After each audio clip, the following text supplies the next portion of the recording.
Do you want me to like introduce myself? What is ArtLab? ArtLab is kind of it's awesome because it's has the ability to change and grow and like move however it needs to, like organically.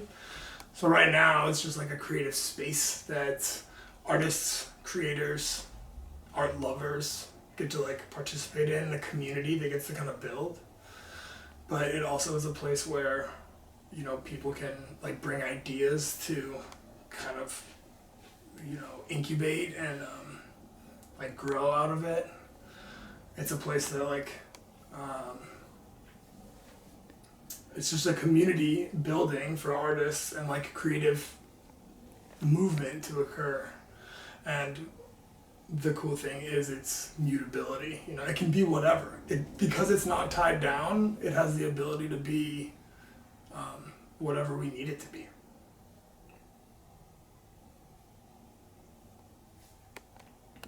I also think that ArtLab has a huge potential going forward, that I think as it gets, like as I've seen the need for it, and like there's been kind of like it started working and like I'm starting to get a little bit of traction, I think there's more potential than I realized when I first started doing this. Because I started it because I wanted to show my friends' work. I wanted my friends to be able to have a place to show, and I wanted to meet all the artists. But like as it keeps growing, I think there is a void where this is. Not necessarily, there's a bunch of other things similar, but I think they're necessary. And as I keep doing it, it's exciting because I think it has a lot of potential to be something dope.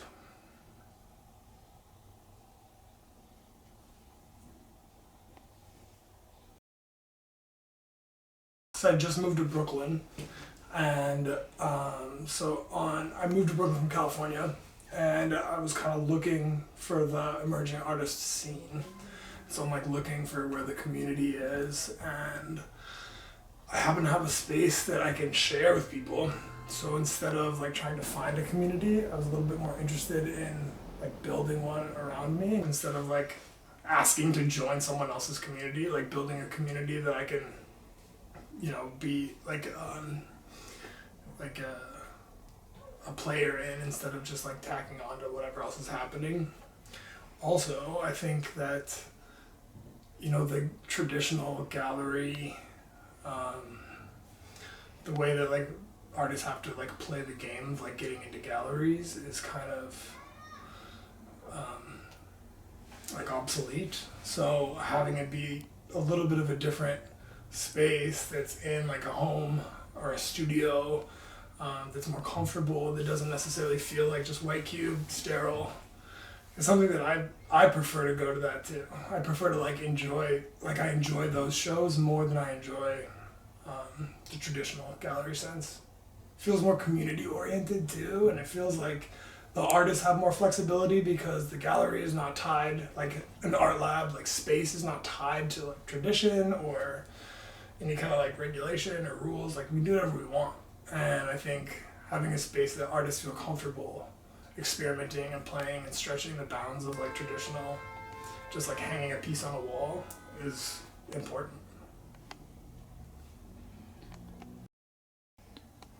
Exhibiting in a studio gives you the ability to like be more freeform, and so I guess in conjunction with that, like being more flexible and ability to like do stuff you wouldn't be able to do. Like I have an upcoming exhibition that we talked about previously where the artist wants to paint all the walls yellow and then like have a whole exhibition that would be like color themed based on this show he has planned, and he's having a really hard time getting accepted. But I'm like, hell yeah, man, paint the studio, I don't care. Whereas in a gallery, it's a little bit harder to like, you know, emerging artists coming in with a pretty hot proposal that's gonna change their whole space. Like I can do that, whereas a gallery has a little bit more trouble doing that, or we can do things like that are a little bit weirder because we have the ability to do that. I also think that exhibiting in a studio is cool because seeing how an artist works. Like this is my studio, so it's like you're just getting one perspective, but I think the ability to like see the process, see the tools, see works in progress is like an interesting snippet. Then the removed piece from the studio in this sterile environment that isn't necessarily honest to like the creation of the work. Because I think this is a big part of it. It's like messy and weird, and these are the tools, and I like that. I like seeing other people's studios because everyone works differently too.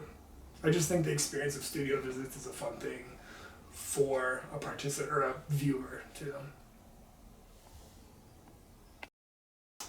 So the thing that I think galleries have that I do not have is extensive collector lists. So, I mean, I've shown in a gallery that will send out a newsletter before the show, and pieces are sold to like good collectors before the show even starts, and I don't have that. Like I have the community that I'm building and that the artists are bringing, but other than that, like a gallery proper will have, you know, people that have a large budget to spend on artwork, that have like institutional knowledge, or they have more connections than I have. But with time, that might not necessarily always be the case. I guess resources too. Galleries often will have resources that I don't have. And space. Sometimes galleries have big space, super tall ceilings, lift jacks, hanging installation crews. But yeah, those are negatives. Or those are positives of gallery. But I don't necessarily think it has to be a negative if you're willing to install your art. If you're willing to, I mean, you just have to do a little bit more legwork. My favorite time in art history, I've always really appreciated the abstract expressionist, kind of like coming from a time of very subject-based representational work, moving into a place that's a little bit obviously abstract and expression-based. I thought that was such a like bold move, and so like patriotic too, in terms of like America and then like the rest of the world trying to like establish a whole new like mode of creation and expression. So I've always kind of been like drawn to that. I also think there's like a big machismo, blue collar, like working man aesthetic and like quality to those artists that I'm not really sure if it's like a mythology that I attribute to them or if it's real. But I always kind of liked that it was a little bit less, it kind of was like removed from the like pedestal of art as it previously was, even though all their work is in this, they're all in gallery or in museums and blah blah blah now, they're on that pedestal, but the way they were creating work was very blue collar, and like again could be kind of the like story that's told about it, but I identify with that blue collar working attitude of like just doing your job, you know. I'm a painter, but I don't have to wear a black turtleneck, you know. I can wear blue jeans and a work shirt. I love that. And it's like they like gave permission to future artists to not be representational. But I do think also like Dadaism, Rauschenberg, like this whole movement of like found art and like changing the idea of what art is and like what we take as art. Like if it's a painting, it doesn't mean it's art, and also if it's a tire, it doesn't mean it's not art. And I like the whole idea of that too. I also really like what the fuck was that guy's name? Like I like Cy Twombly. But that's borderline abstract expressionism too. Who else, man? There's Wayne Thiebaud. Like I like that a lot, and I like Diebenkorn. And those dudes, Thiebaud and Diebenkorn, are both Bay Area artists, and like kind of coming up at the same time. And they had these color ideas that I thought were really fascinating.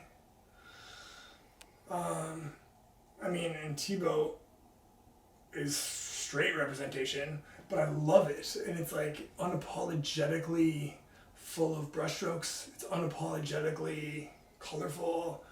I also like Lucian Freud, you know? I mean, we're just like talking about artists that I like now, but like, I mean, there's, in terms of movements, I think abstract expressionism kind of like broke in the biggest way, in like the most new way that I thought was really bold. And then they have that whole like big dick energy about like, oh, we're doing the whole thing, which is whatever. Emerging art nowadays is actually in a really, I think, an interesting kind of place because of social media, because of pop-ups, because there's like a culture that surrounds, like we don't need to have the gallery institution in the way that we used to need it, where that collector list was really important because otherwise your work wouldn't get seen. Now you can build, you can build a following on social media and people can see your work, and you can do a show at a pop-up and they can come see it in person. Whereas in the past, emerging artists had to like play the gallery game, find a gallery, go to the shows, do the rigmarole of like this whole song and dance. But now emerging artists can like do it themselves because we have the means of exposure that we didn't used to have. I think it's an exciting time. I also think in terms of like the art making, it's an interesting time. Just because of like what the art world is doing right now and like seeing like trends just that I've been seeing. But I think it's an interesting time also because you can do interesting things. Like you can do a show where you hang at a pop-up and you can do whatever crazy shit you want to. But I think the most interesting thing is that emerging artists don't have to play the game of gallery traditional representation around anymore.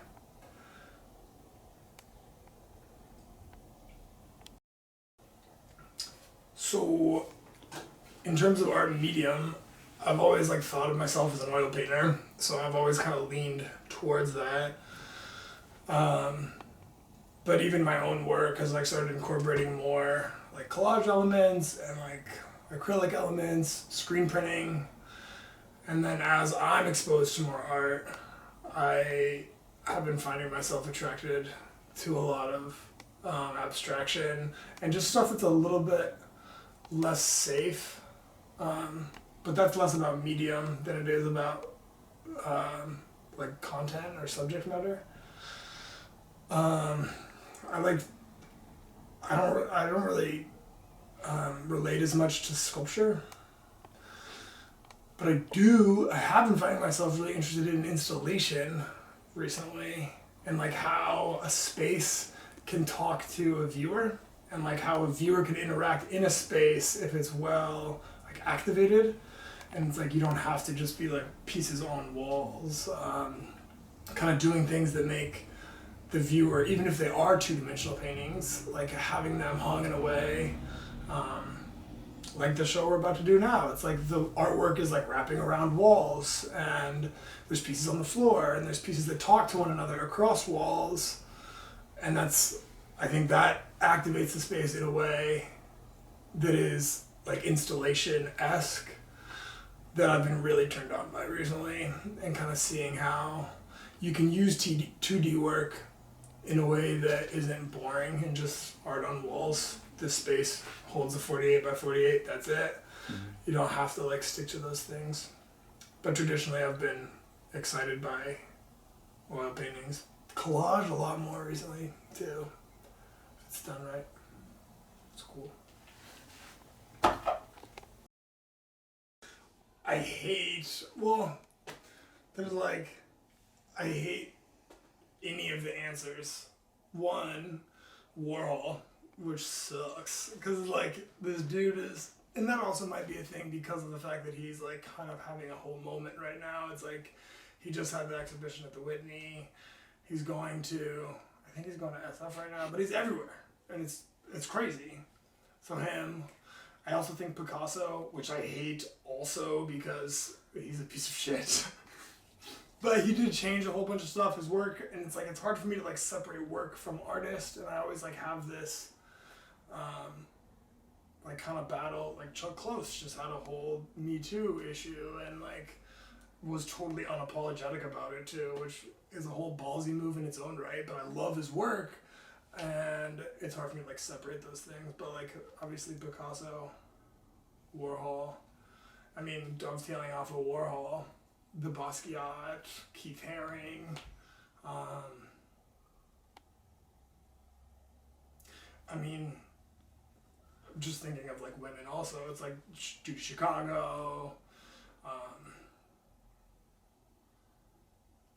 I really have been interested in Lynette Yidon Boaki? I don't know how to say her last name, but her work has been really interesting, but that's not, I wouldn't say, that doesn't really strike me as 20th century. I mean, I think the 20th century is like just before now, like this whole movement that was like the people that we learned from, and then we're like the next, like everything happening now is like the next iteration of whatever that means.